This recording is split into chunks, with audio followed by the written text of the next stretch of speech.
हिंदी भाषा का उद्भव और विकास। भाग 3। महाराष्ट्र किस प्राकृत भाषा का मूल स्थान था? तो महाराष्ट्री प्राकृत का मूल स्थान था। मागधी और शौरसैनी के बीच के क्षेत्र की भाषा कौन सी है? तो मागधी और शौरसैनी के बीच के क्षेत्र की भाषा है अर्धमागधी प्राकृत। मगध के आसपास प्रचलित भाषा है मागधी प्राकृत। अपभ्रंश भाषा का प्रयोग कब तक हुआ? तो अपभ्रंश भाषा का प्रयोग हुआ था 500 ईस्वी से 1000 ईस्वी तक।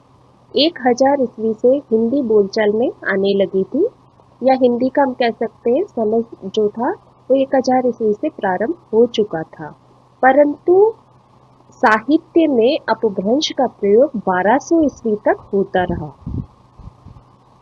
अपभ्रंश का शाब्दिक अर्थ क्या है? तो अपभ्रंश का शाब्दिक अर्थ है बिगड़ा हुआ या गिरा हुआ।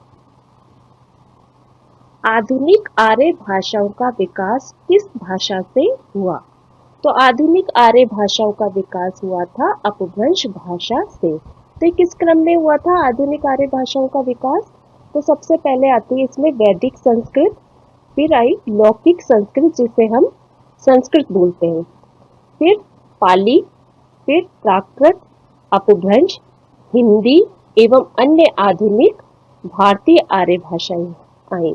तो इस क्रम में आधुनिक आर्य भाषाओं का विकास हुआ। उत्तर भारत में अपभ्रंश के कितने क्षेत्रीय रूपांतरण प्रचलित थे? तो उत्तर भारत में अपभ्रंश के 7 क्षेत्रीय रूपांतरण प्रचलित थे। आधुनिक आर्य भाषाओं का विकास किस भाषा के क्षेत्रीय रूपांतरण से हुआ? तो अपभ्रंश से हुआ।